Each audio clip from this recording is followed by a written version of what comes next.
Biblioteca Central de la Universidad Autónoma, quien nos está recibiendo. Como siempre, cuando les pedimos el apoyo, contamos justamente con su apoyo para poder desarrollar este tipo de eventos para beneficio de nosotros. Y bueno, sin más preámbulos, me permito comentarles la conferencia que vamos a tener el día de hoy. Se llama Criterio de Conservación, a nombre del Colegio de Arquitectos, de la Comisión de Patrimonio del Colegio. Le damos las gracias a la arquitecta Cintia de la Paz Apodaca, que ella es especialista en conservación de lo que es el patrimonio arquitectónico. Bueno, pues les doy la palabra a nuestro comisionado, el arquitecto Víctor Hugo, que nos va a apoyar para la lectura de lo que es la semblanza del arquitecto.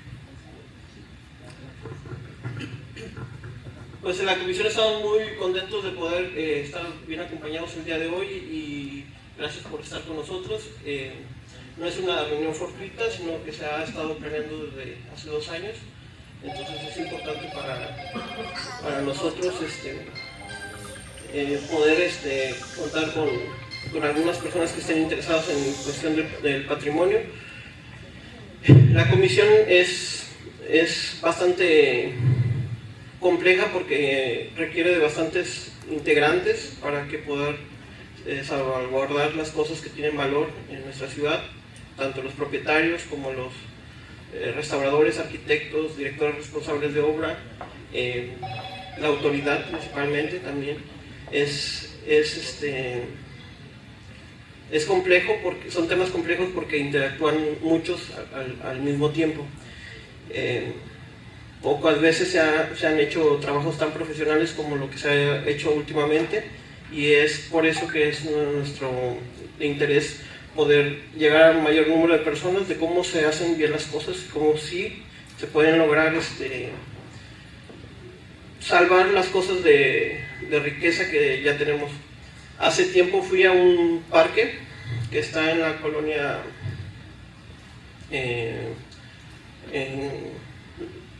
Colinas de San Gerardo, y había bastante deterioro en las instalaciones. Estaban las bancas oxidadas, estaban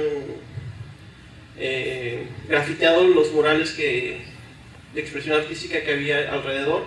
Había personas fumando marihuana y estaban en estas condiciones. Pero desde hace 2 años que he estado conviviendo con Cintia, y comidas y reuniones, me ha permitido poder mejorar mi visión y poder ver con mejor claridad las cosas a las que les dedicamos interés o importancia. En este parque estaba una red de básquetbol puesta, y esa red estaba nueva. Entonces, entre todo lo que vi, pude llegar a la conclusión que el rey de ese parque era el básquetbol. Entonces le dije al amigo con el que estaba acompañándome, le dije, ¿verdad que aquí juega mucho básquetbol? Me dijo, sí, hacen hasta 2 torneos al año. Entonces, solo se conserva a lo que le dedicamos un poco de amor. Y en ese parque era el básquet. Entonces, es un pequeño ejemplo de que si estamos en un lugar, habitando un lugar, pues a lo que le dedicamos un poco de amor es lo que se conserva. Y gracias, Cintia, por estar hoy con nosotros. Y él va a dar la semblanza de ella, después vamos a darle tiempo a ella, y después va a haber un tiempo para preguntas.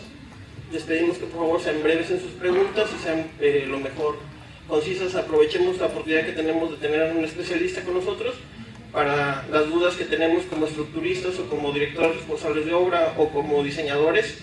Es el momento de poder hacerlas, y gracias por estar con nosotros y pues bienvenidos. Sí.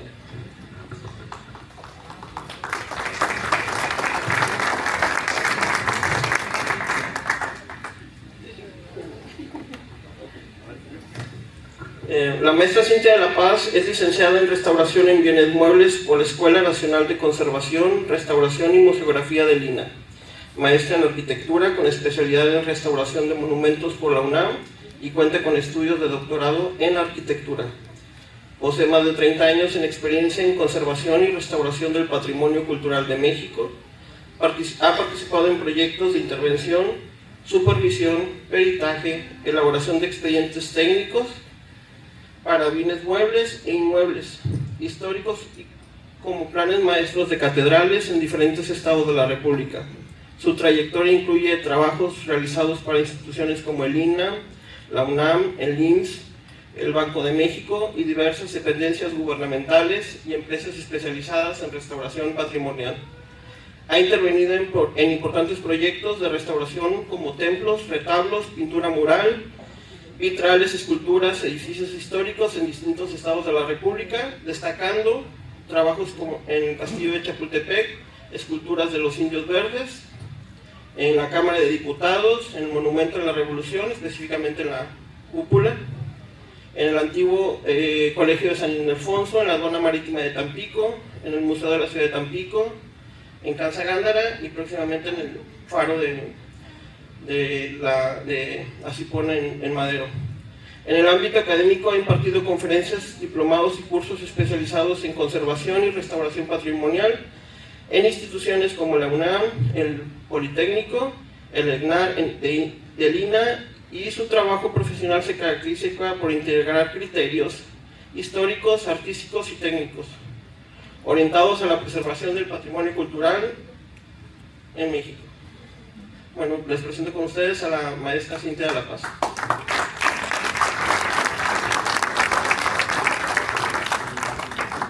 Buenas tardes. Primero que nada quiero agradecer a todo el comité organizador por esta posibilidad de presentarme con ustedes y a todos ustedes por su asistencia.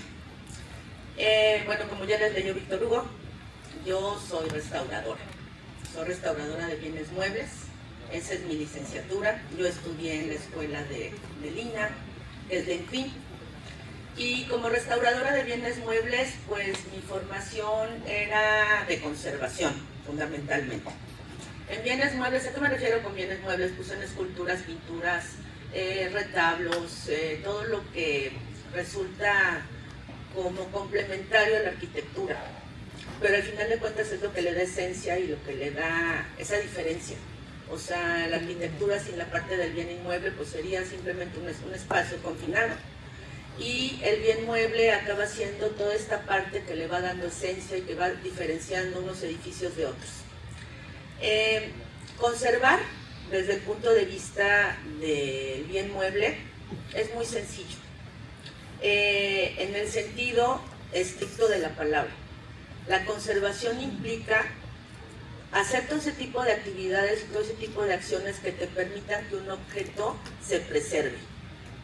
Y restaurar es todo aquello que nosotros implementamos para recuperar el valor estético de lo que estamos conservando. No sé si me explico.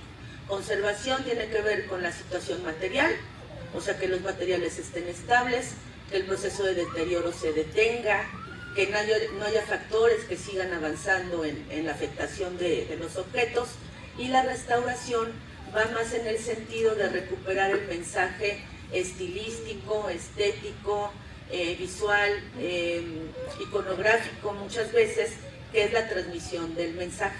Esa era mi formación. Cuando yo estudié restauración de bienes muebles, la teoría de la restauración que nosotros aprendimos era una teoría que fue sacada de la arquitectura, curiosamente.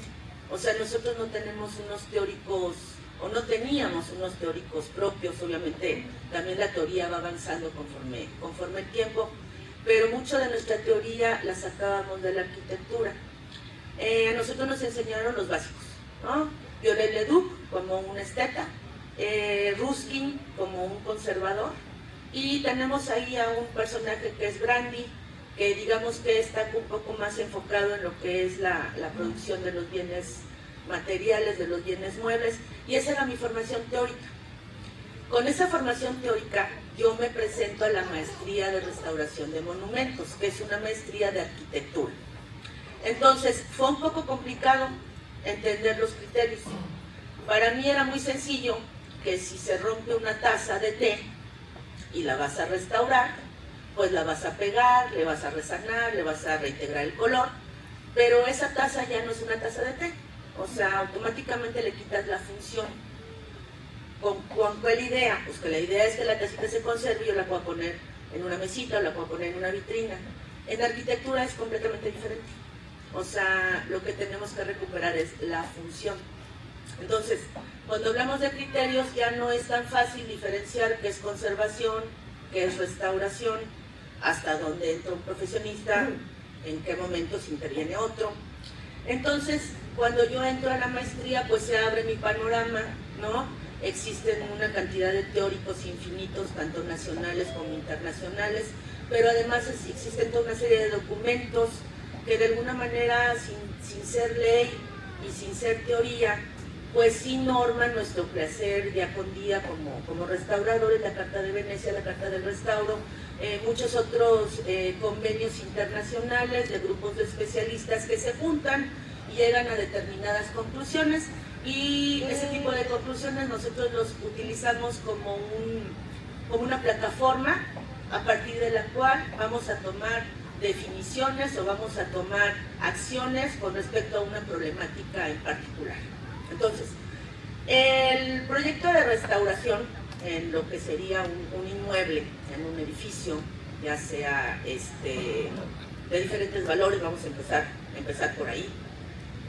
Tenemos a los teóricos, tenemos estas cartas o estos documentos internacionales que de alguna manera son nuestra plataforma de actuación, pero además tenemos una ley.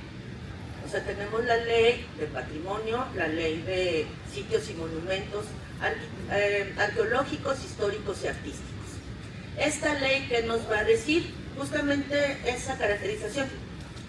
Sobre los artísticos están los históricos y sobre los históricos están los arqueológicos. Esa es la importancia por temporalidad que la ley le da a todos los monumentos que forman parte del patrimonio cultural de nuestra nación. Entonces, si nosotros entendemos este contexto, entonces ya tenemos como 3 elementos de dónde ir generando criterio, ¿no? Por una parte la teoría, por otra parte los reglamentos o los convenios internacionales, y por otra parte una ley. La Ley de Sitios y Monumentos de México es una ley pionera. O sea, es una ley muy completa, muy antigua, de las primeras que se generaron a nivel internacional, y es una ley muy vigente. Y es muy clara. O sea, al final de cuentas nos especifica hasta qué temporalidad se considera que un inmueble es histórico, a partir de cuándo se considera que un inmueble es artístico, y la otra diferenciación que también es muy importante que tengamos en la cabeza es lo que les digo: restauración es del piso para arriba y arqueología es del piso para abajo. Nuestro territorio nacional, México, en términos generales, tiene potencial arqueológico en cualquier lugar en donde haya necesidad de hacer una excavación. Y por ley, esto es única y exclusivamente manejado por el Instituto Nacional de Antropología e Historia. Entonces, es otra condicionante. Ya como van viendo, ya llevamos 4 condicionantes. Entonces, todas estas cosas son las que nosotros tenemos que tomar en cuenta cuando nos enfrentamos a un edificio que tiene características patrimoniales. Entonces, ven que yo les decía al principio que el restaurador de bienes muebles no tiene bronca, ¿no? O sea, conserva la materia y restaura la imagen. La imagen entendida como un mensaje, como el mensaje del pasado que nosotros vamos a legar al futuro. El restaurador es un puente de conexión que permite que esa información del pasado se transmita en el presente, pero que además se legue al futuro. ¿Cuál es el objetivo del restaurador? Hacer que ese mensaje pase lo más claro posible, con la menor cantidad de interferencias, con la menor cantidad de interpretación, con la menor cantidad de extra, sino que pase de la manera más fiel. Eso está muy bonito cuando lo platicamos en bienes muebles, pero cuando hablamos de arquitectura, entonces ya se empieza a poner más complicado. Mi primer conflicto como restauradora, pues fue entender la función, que era lo que les comentaba, ¿no? Uno entiende, bueno, desde mi perspectiva, oye, pues el chiste es que se conserve, ya no lo uses, ¿no? Pero ¿qué pasa con la arquitectura? Una arquitectura que no se usa es un monumento, o sea, es letra muerta. La principal fuente de deterioro es la falta de uso, el abandono. Cuando las cosas están abandonadas se deterioran de una manera impresionante. A veces parecería que el mal uso deteriora, pero les puedo asegurar que es preferible un mal uso, que conste que entre comillas, que tener abandonado. Entonces, para mí sí fue un poco complicado porque dije, bueno, entonces aquí, ¿cuál es la frontera? O sea, ¿cuál es la frontera entre la conservación y la restauración? Pues bueno, para mi persona, pues yo lo traduje de manera muy parecido a cómo era mi quehacer como restauradora. Conservación es todo aquello que tiene que ver con la materia. Entonces, conservas la piedra, conservas el muro, conservas el aplanado, conservas el piso, conservas el entrepiso, conservas la cubierta, o sea, conservas los elementos arquitectónicos dentro del sistema constructivo, pero desde el punto de vista completamente material. ¿De quién es chamba esa definición? Del restaurador. El restaurador te va a decir con qué limpiar, con qué resanar, con qué pintar, con qué proteger. O sea, el restaurador conoce los sistemas constructivos, conoce los materiales, conoce los procesos de intervención y él es el que te va a definir cómo tienes que hacer las cosas, ¿ok? Y entonces, ¿dónde está la parte de la restauración? ¿En qué momento empieza la restauración? Pues la restauración va más enfocada a cómo le recuperamos el uso a un edificio o cómo se lo cambiamos, que aquí es donde empieza la complicación del asunto. Entonces, no se preocupen, para eso hay especialistas, ¿no? Finalmente para eso existe el arquitecto restaurador, que es el que define qué usos son compatibles con determinados edificios. ¿Por qué? Porque yo no voy a hacer un uso que sobrepase las capacidades de espaciales o constructivas de un edificio, porque entonces ni voy a dar un buen servicio, ni voy a estar llevando a mi edificio a una circunstancia que no puede sostener. Entonces, por ejemplo, en este caso, ¿qué pasa cuando utilizamos un teatro antiguo? Pues el teatro antiguo no va a contar con las necesidades de seguridad, ni de tránsito, ni de servicios, ni de circunstancias que tendría un teatro nuevo. Estamos de acuerdo, por ejemplo, algo que es fundamental es yo donde le pongo una cisterna para tener un sistema contrafuegos, por ejemplo, ¿no? O a lo mejor no tengo la suficiente cantidad de baños, ¿no? O tal vez no tengo los suficientes lugares de estacionamiento para la capacidad de mi edificio histórico. Bueno, tampoco se preocupen.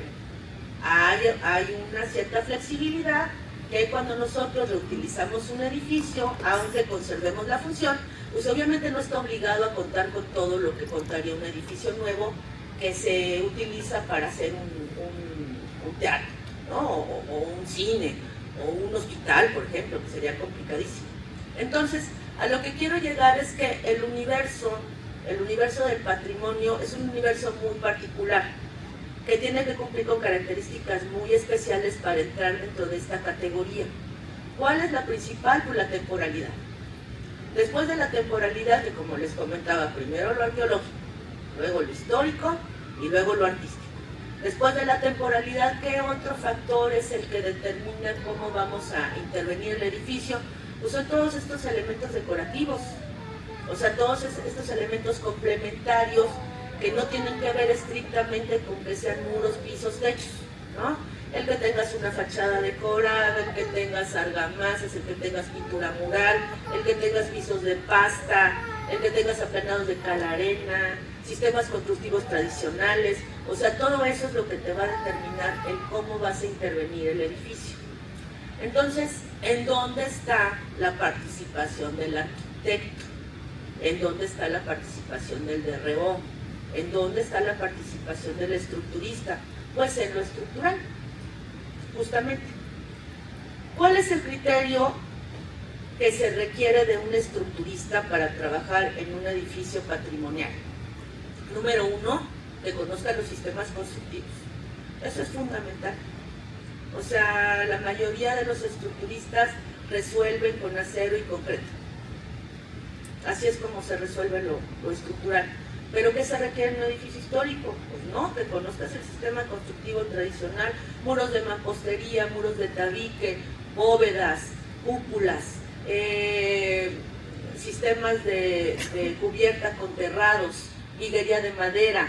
Hay una cantidad de, son más amplios, pero tampoco crean que son millones, ¿no? O sea, sí están muy determinados por temporalidad los sistemas constructivos a los que nos tenemos que enfrentar. ¿Qué tiene que hacer el estructurista? Conocer los sistemas constructivos, conocer los materiales, las resistencias, cómo es que un material se va transformando a través del tiempo. Y no quiere decir con eso que esté deteriorado, se va transformando. No es lo mismo una cantera que acabamos de sacar ayer que una cantera que se extrajo hace 60 años. Y mucho menos una que ha estado intemperizada. Entonces, estos materiales no son eternos. También tenemos que entender que existe todo un procedimiento, toda una transformación, producto del tiempo. Es como nosotros, el que tengamos arrugas no significa que tengamos cáncer. Entonces, eso es lo que tenemos que aprender a diferenciar. ¿Cuándo es un deterioro y cuándo es una transformación normal del material? ¿Quién determina eso? El restaurador. Ahí es donde la competencia se empieza a complicar. Si yo le pido a un estructurista que me haga la evaluación de un edificio con un sistema constructivo que no conoce y lo quiere reestructurar a partir de vigas de acero y concreto, lejos de ayudarle al edificio, lo va a deteriorar. ¿Por qué? Porque desde mi perspectiva, y eso es una cuestión, como les comentaba en un principio, más una cuestión de convenio que una cuestión de letra en piedra, o sea, de cosas inamovibles. ¿Cuáles son los preceptos o cuáles son los lineamientos en los que se basa un restaurador? Número uno, respeto al original. ¿Cuál es el respeto al original? Aquí me voy a clavar un poquito en teoría, espero no aburrirnos. En el momento en que se calcen, levanten la mano y me callen. Pero es que hay que darles contexto. El original es el objeto o el edificio a partir de un bien que se genera en su concepción. Es desde el proyecto, desde la idea que tiene el creador, el arquitecto, el artista, hasta que se materializa. Una vez que se materializa, ese es el original. Y cuando hablamos de restauración, el término restauración implica regresar al estado anterior, o sea, si lo vemos etimológicamente, no se trata de eso. La primera historicidad es cuando surge, o sea, se materializa una idea, una concepción, un proyecto. Esa es la primera historicidad del edificio, de la escultura, de la pintura. La segunda historicidad es a partir de que se materializó a que llega a manos del restaurador. Esa es la historia. O sea, son todos los tropiezos, o todas las ganancias, o toda la historia que tuvo el edificio desde que empezó a funcionar hasta que le llega al restaurador a sus manos. Y a partir de que se restaura es la tercera historicidad. Esto lo estoy hablando desde el punto de vista de la restauración de bienes muebles. Pero bueno, creo que es un buen ejemplo para que me lo entiendan así, sin meternos en mucha historia, ¿no? Entonces, ¿qué pasa? Cuando a mí me llega, yo tengo que aprender a diferenciar qué fue o qué de lo que tengo es original y qué fue parte de esa segunda historicidad. Que se necesitaba un cuarto de lavado. Ah, bueno, le pusieron un cuarto de lavado. Que resulta que cambió la instalación y ya no es un aljibe y ahora ya tengo un tinaco. Ok. Que la puerta era peatonal y de repente ya tuve que meter un coche. Entonces ahora tengo un portón. Ah, ok. O sea, todos estos elementos son parte de la historia de la casa, pero ya no forman parte del original. ¿Estamos de acuerdo? Entonces, aquí la cuestión no es que le quites los agregados, porque esos agregados también hablan de la historia de la casa o del edificio y de su transformación. Aquí el concepto es Lo que identifiques como original, ese sí consérvalo, ese sí no lo toques, eso sí no lo tires, eso sí no lo alteres. Entonces, ese es el primer precepto. El segundo precepto sería mínima intervención. ¿Por qué? Porque menos es más.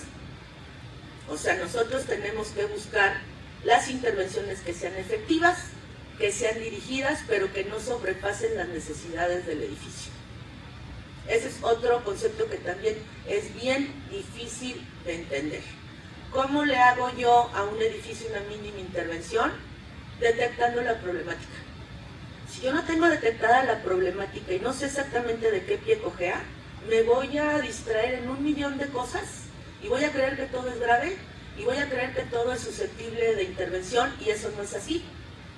Como les decía en un principio, puedes estar arrugado, pero eso no quiere decir que estés enfermo, ¿no? Entonces hay que aprender a diferenciar muy bien qué es un deterioro, qué es factible de intervenir o factible de mejorar y cuál no, porque normalmente no hay dinero suficiente, no hay tiempo suficiente, no nos alcanza la vida. Entonces tenemos que ser muy asertivos cuando intervenimos un edificio, qué es lo que vamos a mejorar, porque realmente lo necesita. Y en la mayoría de estos casos la situación no es estética. Entonces, ¿a qué nos tenemos que enfocar? Pues de arriba para abajo, como todo.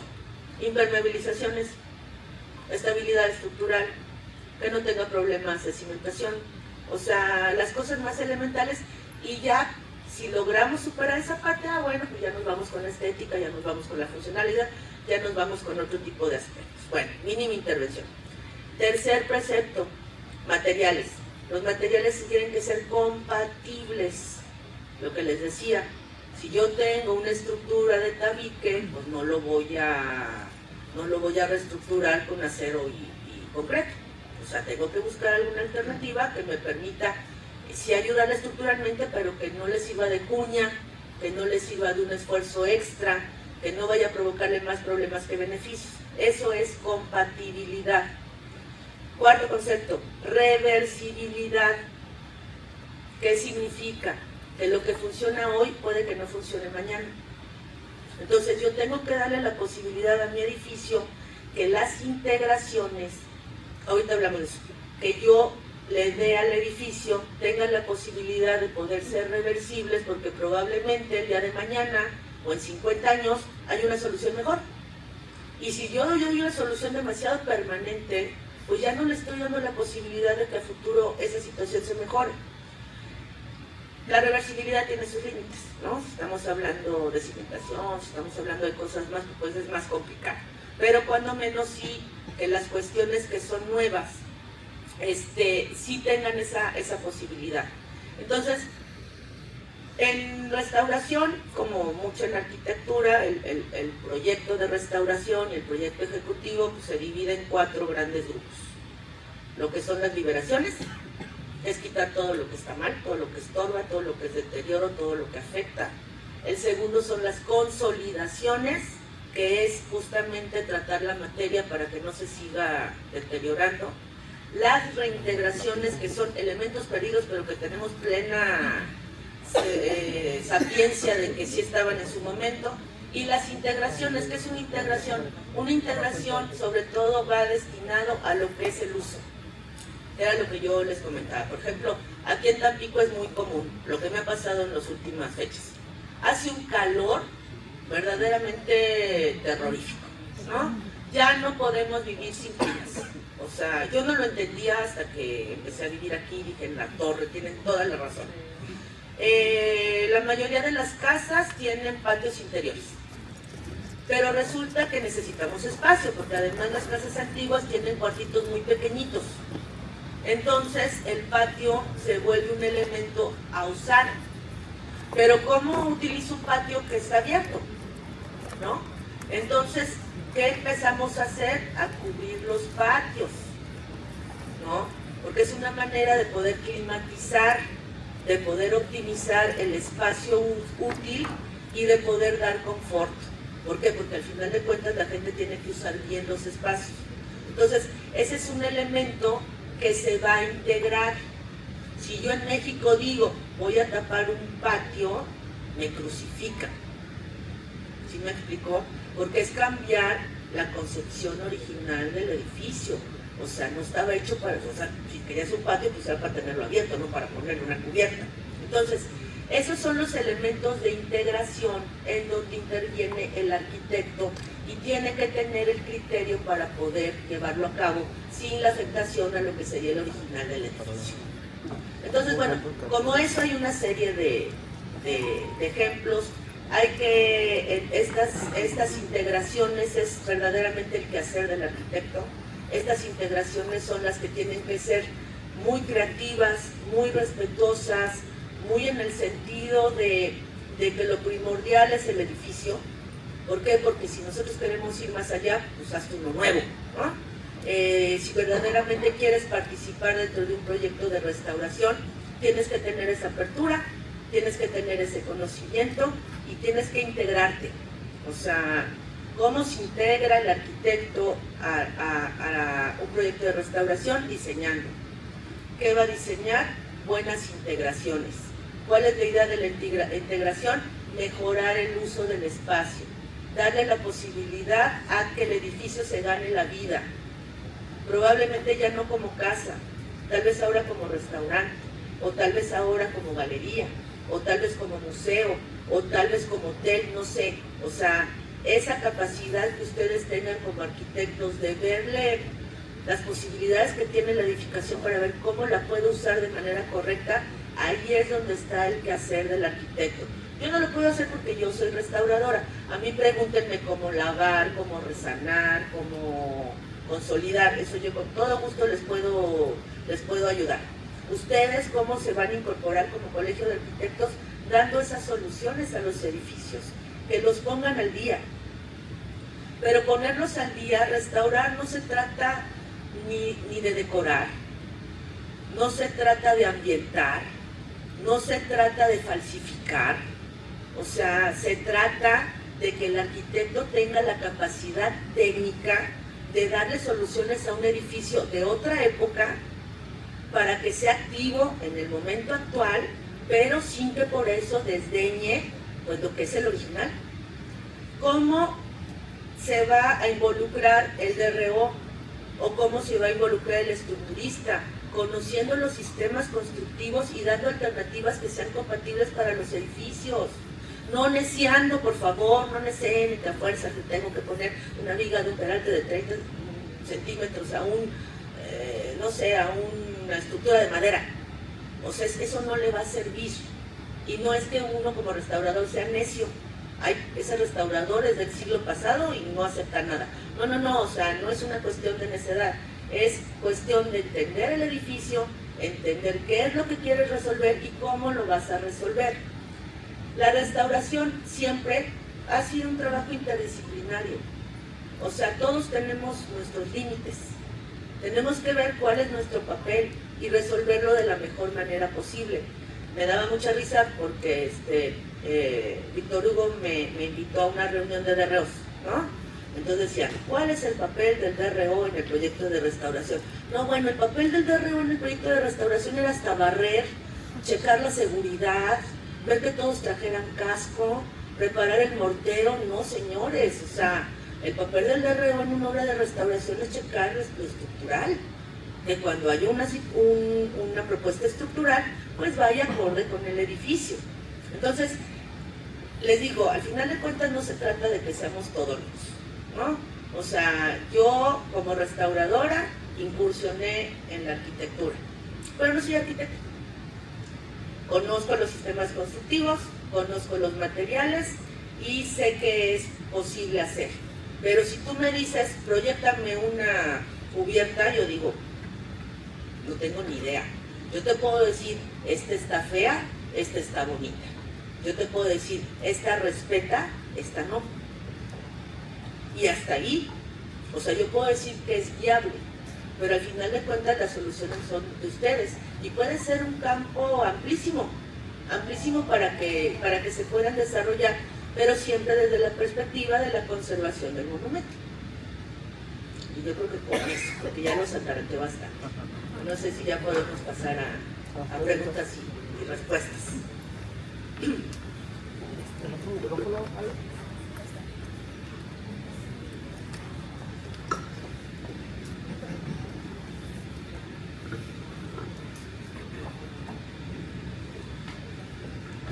¿Alguna buena pregunta?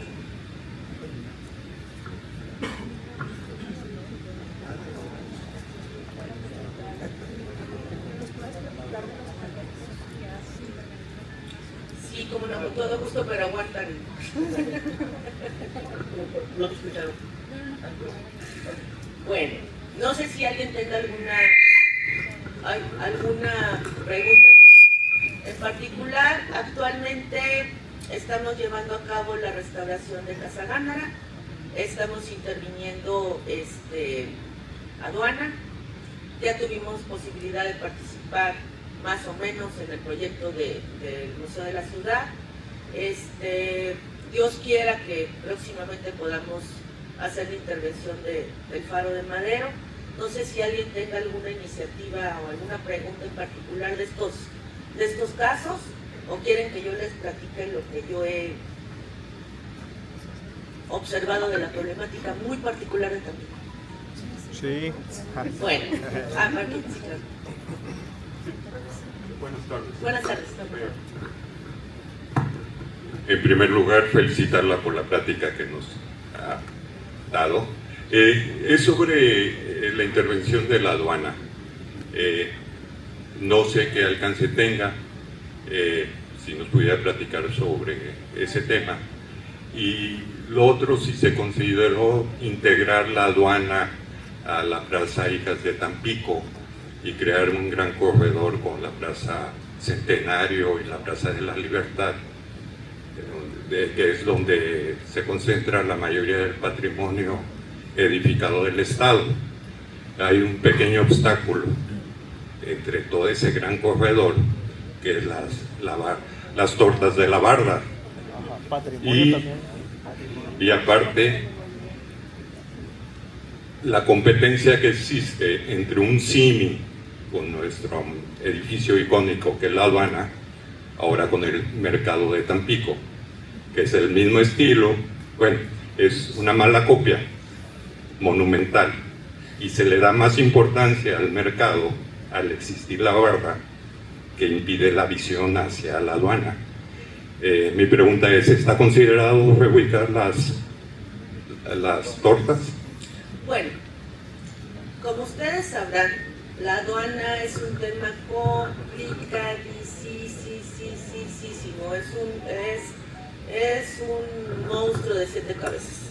Es muy complicado porque la aduana es un edificio que, aunque icónico, que aunque todo el mundo lo conocemos, que aunque a lo mejor ustedes han ido con parientes 10 veces, 15 veces, incluso aunque no haya nada, aunque no te puedan tomar ni un refresco, incluso cuando tenía 20 años sin mantenimiento, o sea, la gente seguía yendo.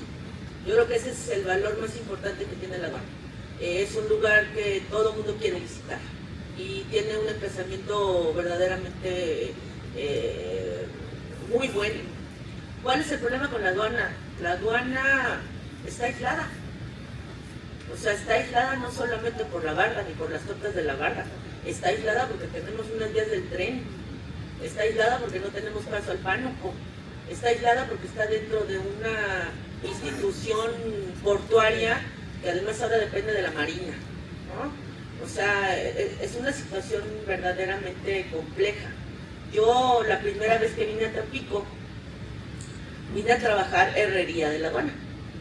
Y yo todavía no me iba a imaginar que en algún momento iba a estar involucrada en la restauración de la aduana, ¿no? Yo decía, pero ¿por qué esta cosa no la usan? O sea, ¿por qué este edificio está abandonado? O sea, ¿cómo es posible que no tenga uso? Me parecía una cosa como de locos. O sea, yo decía, qué cosa tan extraña. Y siempre, bueno, a la fecha sigo pensando, pero ¿por qué la aduana no tiene uso?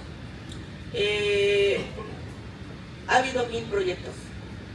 O sea, 1000 proyectos para la aduana. La aduana es un proyecto que se tiene que ver desde muchos puntos de vista, desde muchas instancias, desde el político, del arquitectónico, del urbano, del funcional, del operativo, desde el punto de vista del negocio, desde el punto de vista de la institución, o sea, realmente es un proyecto muy complejo. Ha habido muchas iniciativas, como te digo, ha habido muchos proyectos que han intentado la recuperación de la aduana desde diferentes puntos de vista. Yo creo que ese es el problema, tomar solo un punto de vista. Yo creo que son proyectos que ameritan que la sociedad en general y que los profesionistas en particular desde su campo de acción intervengan, no hagan muchas expectativas de lo que está pasando ahorita. O sea, cada quien jala agua a su molino y yo lo que dije es, lo primero que hay que hacer es restaurarla. ¿Cuál es el nivel de restauración? El nivel de restauración es restauración.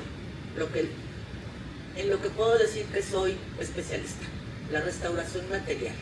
¿Qué significa? Restaurar herrerías, carpinterías, el piso, los muros, los elementos decorativos. Es una restauración meramente material.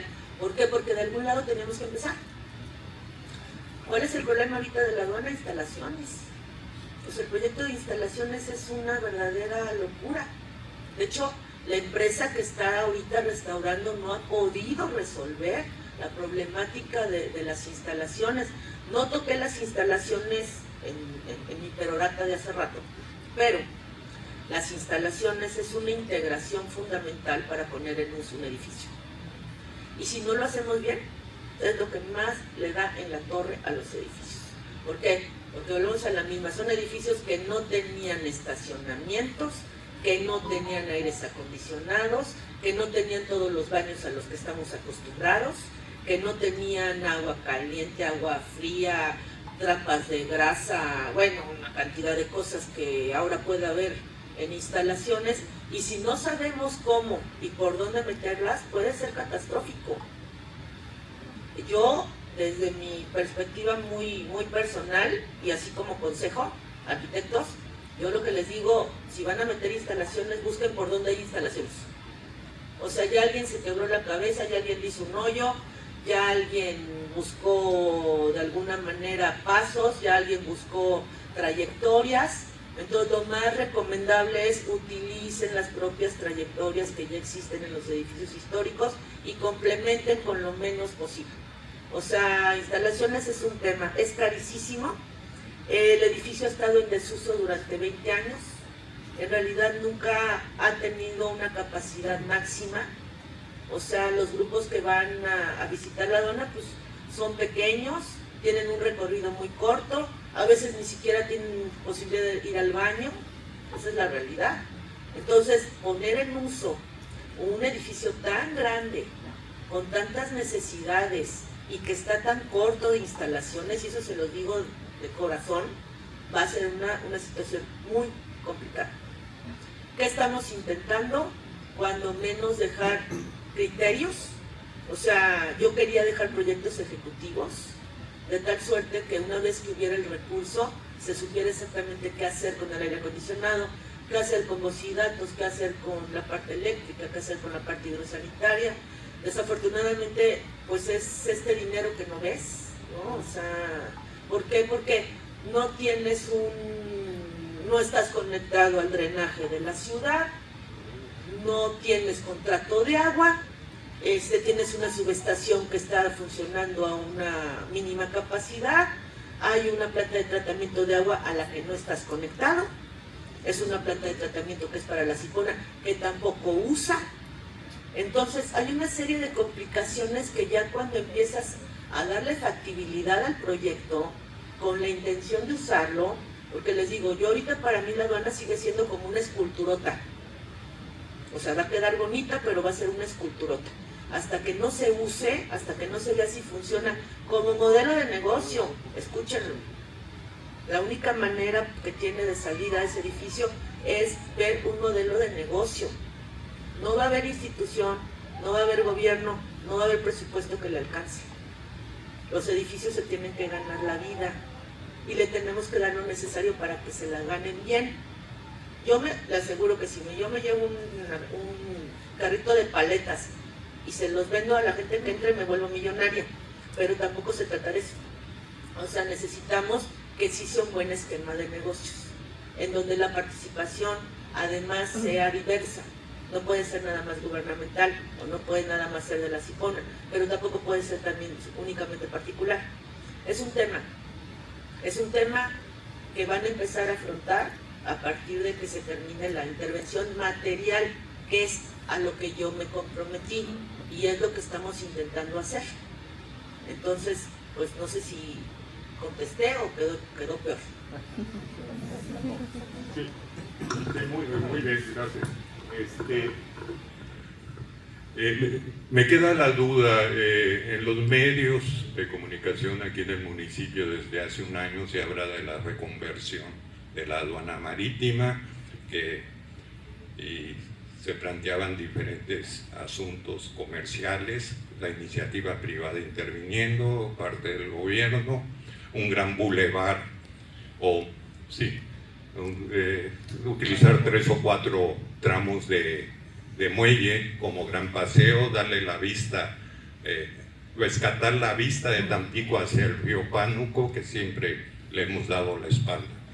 Entonces, yo pensaba que ya había un proyecto arquitectónico de todo eso antes de la intervención. No. Una adecuación. Proyectos ha habido muchos. El problema de los proyectos es que se quedan en lo conceptual. Sí. No existe proyecto ejecutivo. Fue un poco lo que pasó con la restauración. Había muchos proyectos, pero no eran ejecutivos. Entonces yo me tuve que sentar y decir, bueno, a ver qué tienen. No voy a empezar de cero. No me pongan a hacer el levantamiento arquitectónico, no inventen, ¿no? O sea, déjenme ver qué hay, déjenme ver qué sirve, déjenme ver cómo lo actualizo, déjenme ver qué tan dañado está de la última vez que alguien lo revisó, y gracias a eso, a que ya había mucho trabajo hecho. O sea, yo no me voy a colgar las palmas de que ya yo me aventé el proyecto de no, o sea, yo revisé todo lo que había, actualicé cómo estaba, obviamente utilicé métodos más contemporáneos que iban más acorde, y así fue como generamos el proyecto ejecutivo para hacer la restauración material de la aduana. Pero como eso hay que hacer el proyecto ejecutivo de instalaciones eléctricas, instalaciones hidráulicas, instalaciones hidrosanitarias, el proyecto ejecutivo de cómo vamos a separar la Cipona de la aduana marítima, el proyecto ejecutivo de cómo vamos a darle acceso a la gente que viene desde las plazas, desde la Plaza de las Hijas de Tampico, cómo vamos a comunicar Plaza de la Libertad con las Hijas de Tampico, y cómo vamos a entrar a la aduana. Ahorita la única opción, siendo muy honestos, es peatonal. O sea, yo los reto a que quieran llegar a la aduana en un coche, dándole la vuelta a los mercados, o sea, que intenten estacionarse, o sea, que tengan un evento ahí de 1000 personas. Yo lo considero ideal que lleguen a pie, desde la Plaza de la Libertad, cruzar la Plaza Centenario. O sea, y es lo que yo les digo, volvemos a lo mismo en la cuestión de criterio. No me obliguen a poner un estacionamiento en la aduana cuando tienes el estacionamiento subterráneo de la Plaza de la Libertad. Oye, camínale 2 cuadras, o sea, te hago un topezote grandote, un paso peatonal, camínale del estacionamiento y llega. ¿Qué sí te puedo ofrecer? Bueno, yo no, porque no tengo dinero, pero ¿cuál es la idea del proyecto? Es, te pongo un elevador, y a lo mejor hasta te pongo un scooter, ¿no? Para que camines el puente y llegues caminando. ¿Por qué? Porque esas son las posibilidades que tienes actualmente para la aduana. O sea, yo les decía un poco, mínima intervención. No es que no se pueda hacer todo, claro, ojalá tuviéramos el recurso y las ganas de hacerlo todo, pero vamos resolviendo de poquito en poquito. Yo ahorita, ¿para qué me voy a meter en una bronca de un estacionamiento cuando no hay vialidades para llegar? Ni usuarios. ¿No? Entonces, yo tuve la oportunidad de hablar con el almirante y le dije, oiga señor, empiece por el número 1. Si usted cree que va a venir un inversionista, le va a hacer proyecto de restauración, le va a sacar la licencia de línea, le va a poner las instalaciones, va a rentar los espacios, le va a pagar una renta a usted, y, o sea, eso no está ni para los Reyes Magos, o sea, de verdad, empiece quítele la carga más fuerte, restáurelo, porque al final de cuentas es su obligación. O sea, usted tiene como dato el edificio, a usted le pertenece y usted le tiene... Les voy a decir cómo lo convencí. Señor, usted tiene 20 años de no darle mantenimiento. Haga de cuenta que cada mantenimiento anual le costaría como 1.300.000. Júntese los 20 años que no le ha dado mantenimiento y le vamos a dar con todo. Y así fue. Caro, barato, no lo sé. Yo creo que barato. Estamos hablando de una construcción de 6.000 metros cuadrados. Es una cosa que a lo mejor los procedimientos no son tan complejos, pero dices, ay, por favor, nomás tienes que resanar los tabiques. Bueno, pregúntale aquí a la arquitecta, ¿no? Cuando ya tienes que resanar 1.000 millones de metros, te quieres morir, o sea, o cuando los quieres lavar, o cuando quieres hacer cualquier proceso. O sea, es una cantidad tan descomunal de metros que se vuelve una tragedia. Nada más como último punto, se habla de proyectos ejecutivos, por ejemplo, instalaciones, pero si no se sabe el destino que va a tener la aduana, ¿cómo se va a hacer un proyecto ejecutivo? Esa es parte de la problemática. Gracias. Bueno, les comento rápido, para contestar la pregunta, sí, o sea, estamos con el problema de qué fue primero, el huevo o la gallina. Diseño instalaciones, pero no tengo uso. No le puedo dar uso porque no tengo instalaciones. Entonces fue así de, no, a ver, espérense, necesitamos proyectar en un, supongando, mínimo. O sea, en una actividad mínima que pueda tener la aduana y sobre de eso sacamos las instalaciones básicas y ya el que venga a poner su restaurante o su boutique o lo que sea, que tenga la posibilidad de hacer más grande o de tener mayor capacidad dependiendo de sus necesidades, pero necesitamos dar un mínimo. O sea, ¿qué baños voy a tener? Pues los baños donde ya hay baños. Oye, pero en el baño nomás tienes un servicio. Bueno, en lugar de un servicio mete 8. ¿Sí me explico? Vean la capacidad. ¿Cuánta gente puedo tener yo en la aduana? Nos dijeron, pueden tener hasta 1,000 personas. Bueno, piensa en las instalaciones que requerirían 1,000 personas ahí adentro. Les digo, es muy difícil tener el proyecto ideal. No hay proyectos ideales, pero uno tiene que empezar por algún lado. Me decían, es que se están cayendo las cosas en Tampico, pero ya las estamos dictaminando y ya sabemos cuáles están en riesgo. ¿Y cuál es la solución? ¡Tíralas! Caigan. Qué lógico, ¿no? O sea, al terminar, pues ya dale el balazo de una vez. ¿Para qué te preocupas? O sea, a nadie se le ocurre decir, oigan, antes de que se caiga vamos a apuntalar, ¿no? Vamos a ver cómo lo salvamos. O sea, hay que buscar alguna brigada, alguna atención, algo. No, apúntate 7 y tíralos de una vez. O sea, ¿cuál es el tema? Nunca vamos a tener el proyecto completo, nunca vamos a tener el proyecto ideal, nunca va a haber la cantidad de recursos suficientes, pero por algún lado tenemos que empezar. Entonces lo que tenemos que hacer es hacernos efectivos.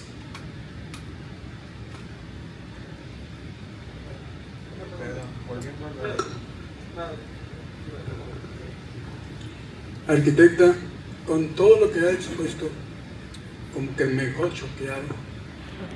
Oiga, todo lo que pasa en la ciudad es inconcebible para recuperar todo. Pero hay algo que a lo mejor usted nos puede orientar un poco.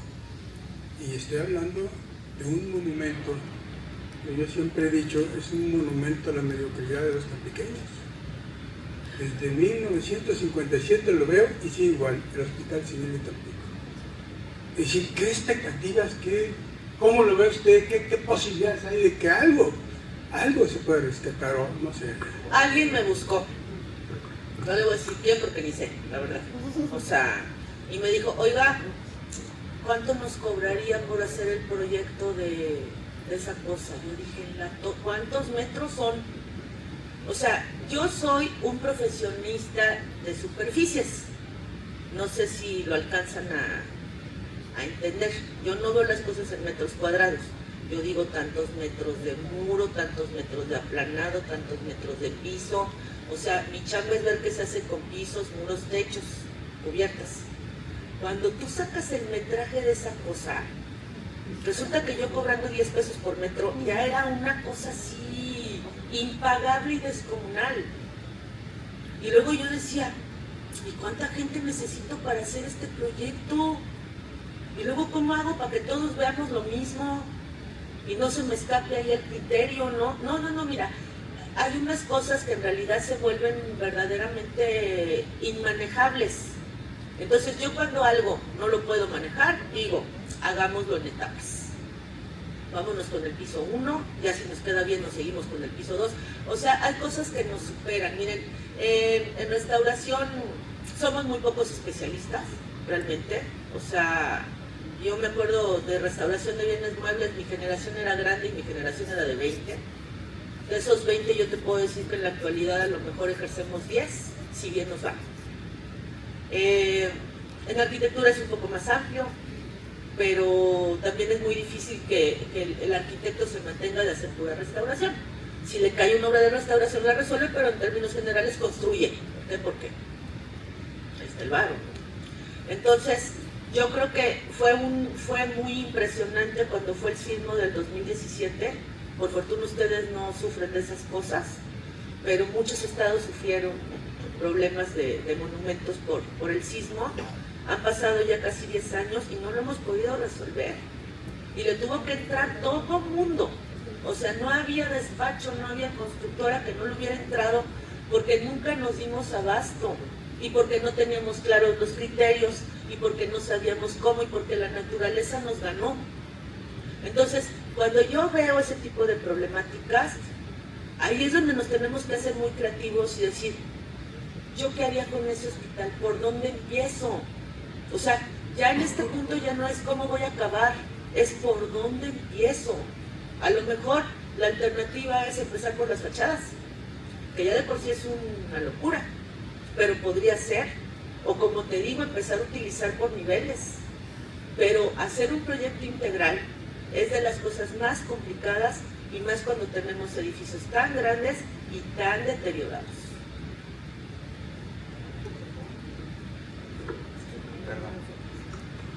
Bueno, perdón. Volviendo a la aduana. La aduana, ¿usted considera que debe tener aire acondicionado? Porque tiene un sistema de ventilación que es muy innovador para la época. Las ventanas que tiene en la parte superior un sistema de que se abre y haga de cuenta que tiene aire acondicionado. Como tiene mucha altura, yo cuando lo vi como arquitecto dije, eso es una maravilla, si no necesitaban climas, mecánicos, ¿verdad? La aduana, por el lugar donde está, en la orilla del río, se ventila completamente, permanentemente, y tiene ventanales que por la parte superior, un mecanismo que abre ahí. Hay unos guías que le pueden explicar, no sé si los ha visto.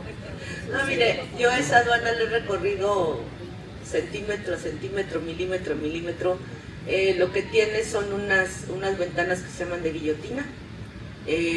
Son una serie de poleas con pesos internos que te permiten que cuando baja una, sube la otra. En realidad, sí es fresca, o sea, sí. Creo que parte de las características que tienen los monumentos históricos es un concepto que se llama inercia térmica. No sé si alguien ha oído hablar de ello. Son edificios de doble altura por lo general, o sea, son muy altos, los muros son muy anchos. Entonces eso te permite aislarte térmicamente del exterior, porque los cambios de temperatura se tardan demasiado en pegar al interior. Esa es una característica que guarda la mayor cantidad de arquitectura histórica e incluso artística todavía. Sin embargo, ya estate ahí 4 horas, ya tiene su chiste. Estamos hablando de que tú vayas a comer, o que tú vayas a un evento, o incluso que puedas ir a un museo, a un recorrido. O sea, a lo mejor si uno va un ratito y se da la vuelta y dice, no hombre, aquí está todo dar, hombre, ventea bien padre. Y yo te digo que te estés a las 5 de la tarde abajo de la escalera y vas a ver cómo te tragan los moscos, ¿no? Y el calor que hace.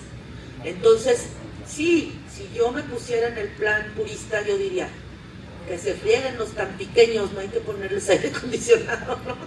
Pero la realidad es que no. O sea, si tú no dotas al edificio de lo mínimo indispensable, a lo que la gente está acostumbrado para llegar, consumir, pasar su tiempo, vas a tener poco éxito. De hecho, yo siéndoles muy honestas, tengo muy pocas expectativas en Urbana. O sea, le veo muchas cosas en contra. Yo que les digo, pues yo ya gané porque ya se restauró, que era mi objetivo, ¿no? Al final de cuentas es un edificio precioso que estaba abandonado y que no requería mucho trabajo, pero el problema es que es muy grandote. Por fortuna eso ya se logró, pero sí le veo pocas expectativas.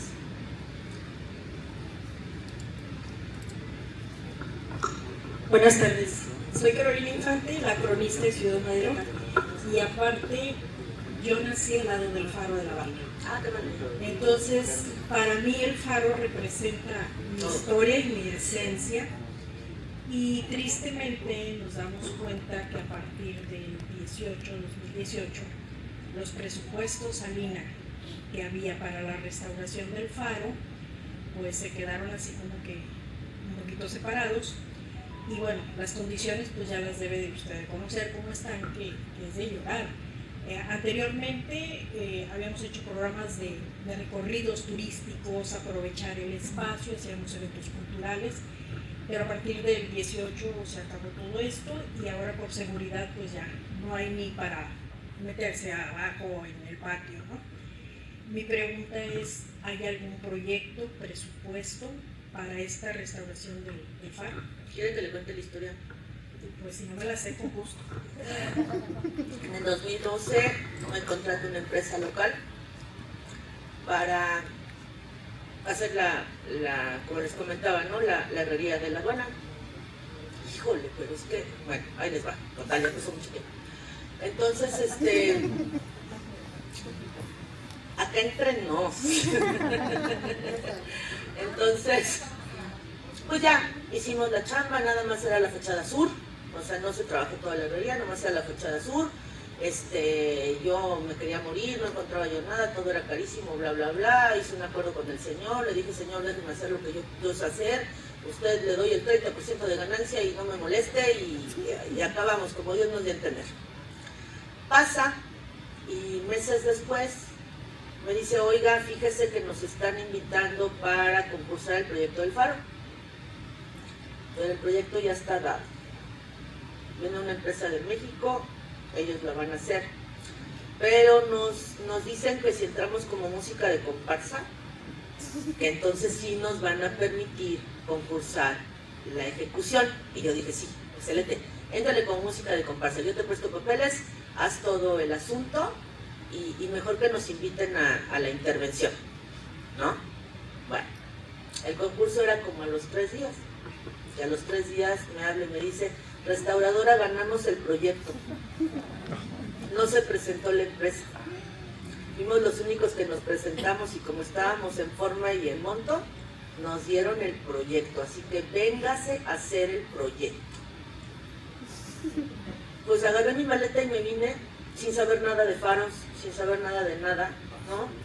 A hacer planos constructivos de bridas y tornillos y cosas que yo en mi vida no sabía yo de calibres, no sabía yo de tuercas, no sabía yo de nada. Y tuve que despiezar el faro y aprendérmelo completo y ver cuántos niveles tenía y cuántas piezas y bueno, empecé por ahí porque había que empezar por algún lado, que es lo que siempre hay que empezar por algún lado. Y no había levantamiento, entonces dije, pues vamos a hacer el levantamiento.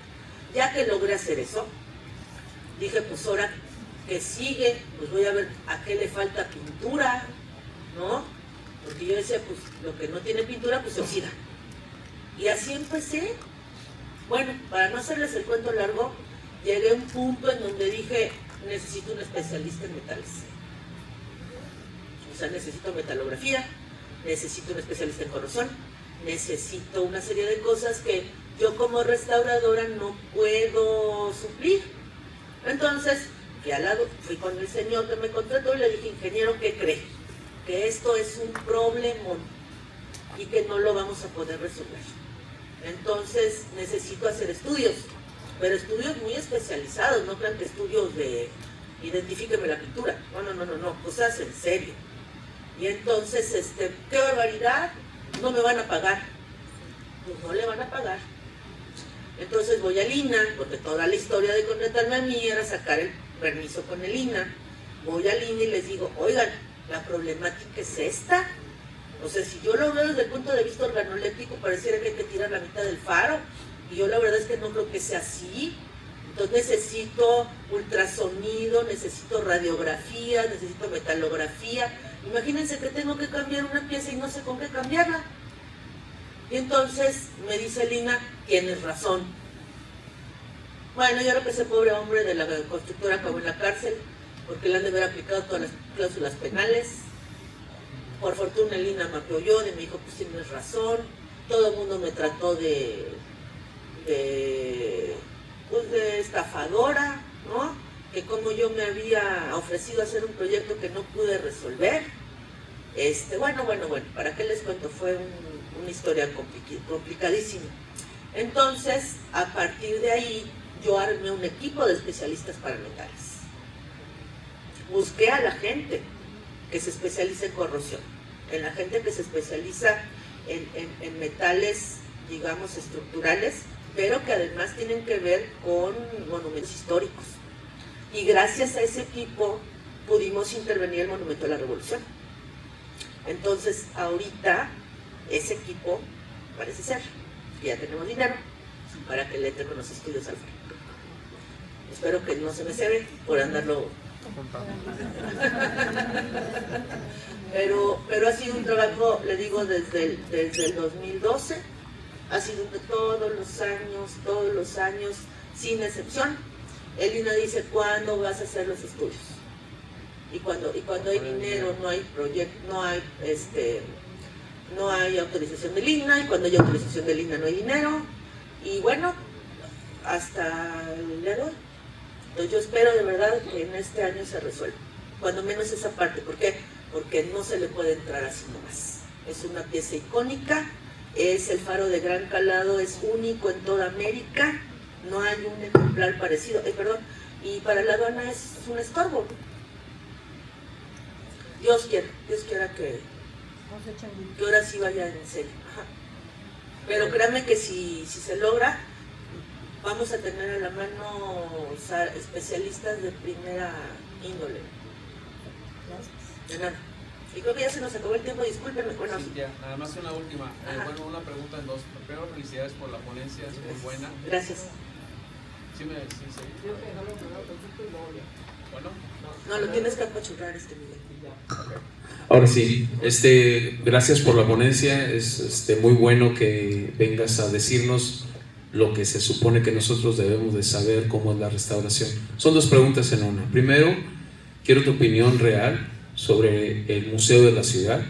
Sé que tú entraste tarde y pues realmente yo como tan pequeño, para mí la Casa Fernández se debió de haber conservado como Casa Fernández y no hacer una museografía dentro de la casa. El museo debió de haber quedado en lo que hicieron nuevo, no en la casa. Si vas a cualquier parte de la República, la Casa Arocena en Torreón, está la casa y está el Museo Arocena. Esa es una. ¿Y qué tan factible o qué tan permitido por medio de la ley? Yo sé la respuesta, pero quiero que aquí lo escuchen. Que un edificio patrimonial se modifique por capricho, agregándole elementos como puede ser un balcón, cuando nunca los tuvo, ¿sí? Y que no es algo reversible, porque el daño que le hacen los edificios cuando le agregan un balcón no es algo reversible. Esas son mis preguntas. Sí, mira, este es el pan nuestro de cada día, la verdad. O sea, yo por eso les decía en un principio, o sea, no les vengo a dar clases de restauración, ni les vengo a dar teoría de la restauración. Yo, a partir de mi experiencia profesional y de mi formación como restauradora, les di 4 criterios básicos para que ustedes desde fuera tengan la capacidad de ver una futura restauración o ver una restauración pasada.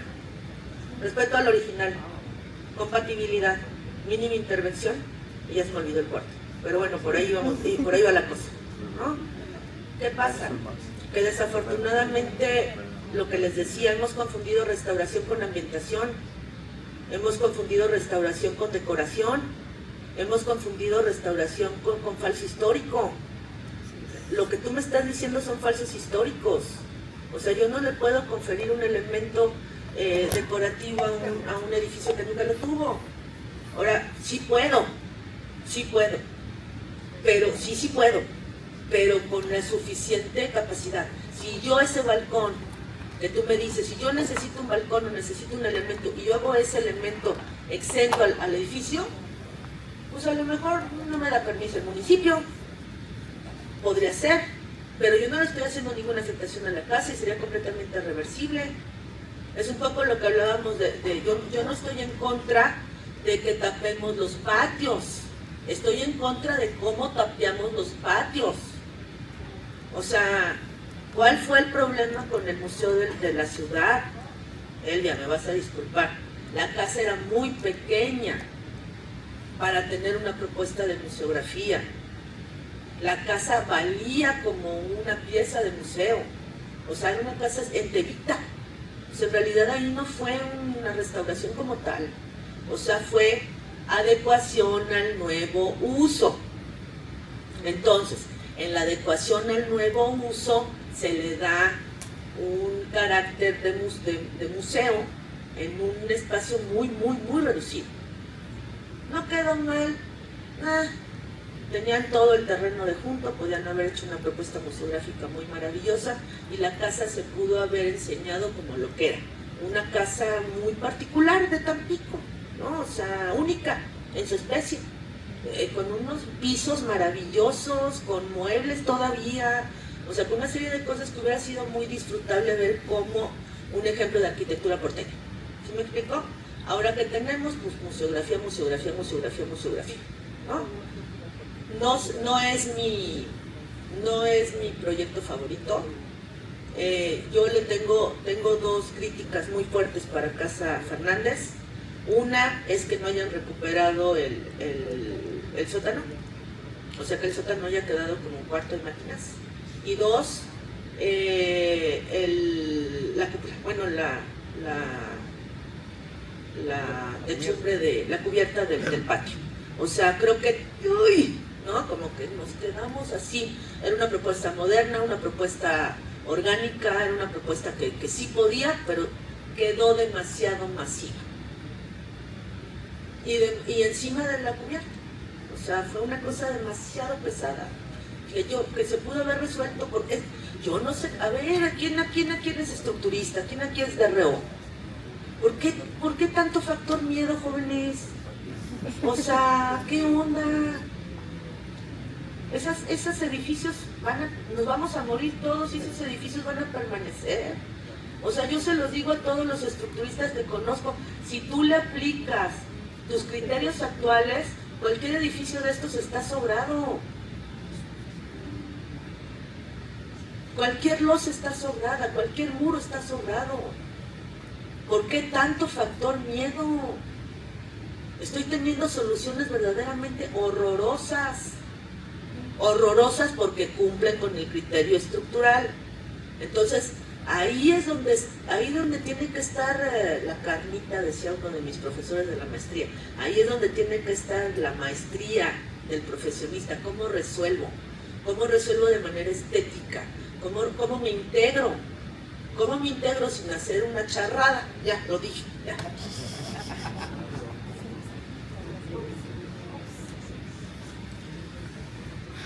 Al final de cuentas ese es el objetivo. O sea, queremos conservar. No queremos meternos en más broncas.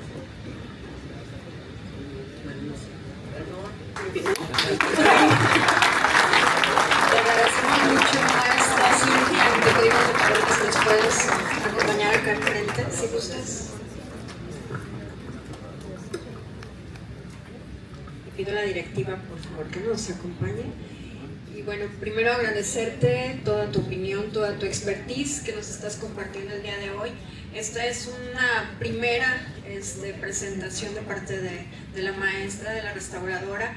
Ya en su momento hacia el colegio tendremos otras actividades propias ya relacionadas con el tema de patrimonio y la arquitectura y la construcción, obviamente, donde el papel de lo que es el restaurador y el patrimonio, como comentaste, es alguno de los puntos más importantes de esta ponencia.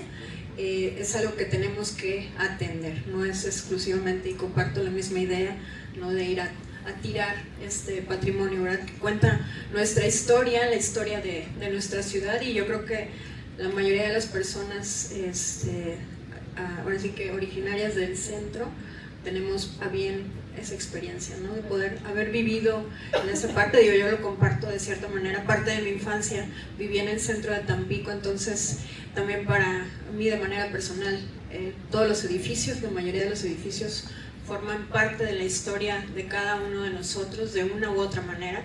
Entonces nuestra principal objetivo como profesionistas y amantes de la arquitectura es cuidar nuestro propio patrimonio de la mano de obviamente de más experiencias todavía, ¿no?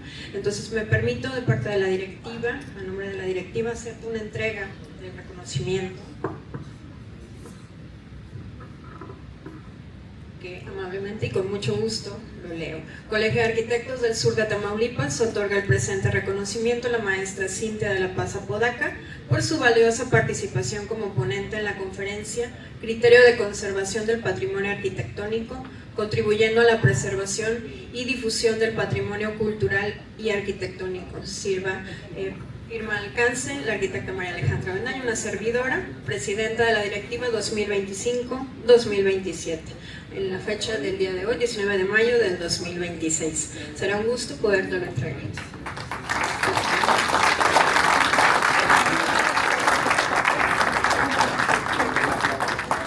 Me permito también darle las gracias al arquitecto Víctor Hugo Cruz, que es el comisionado, el representante de la Comisión de Patrimonio del Colegio, que es una de las ramas y una de las comisiones que está trabajando muy activo, y por ahí va a haber ya más actividades que en su momento el arquitecto les va a poder compartir. Y por ahí, haciendo comercial, también vienen algunas actividades para que estén al pendiente de ahí de los chats informativos. Y más que nada, pues les agradecemos mucho en nombre de la directiva y del arquitecto comisionado que nos hayan acompañado el día de hoy. También aprovecho que andaba por acá ya la arquitecta Erika Delfín, que nos permite estar un día más acá en nuestra biblioteca hermosa, que nos representa a los que estudiamos aquí, que es nuestra alma mater. Y bueno, pues no me queda más que darles las buenas noches, que pasen una agradable noche y nos estaremos viendo. Hasta luego. Gracias.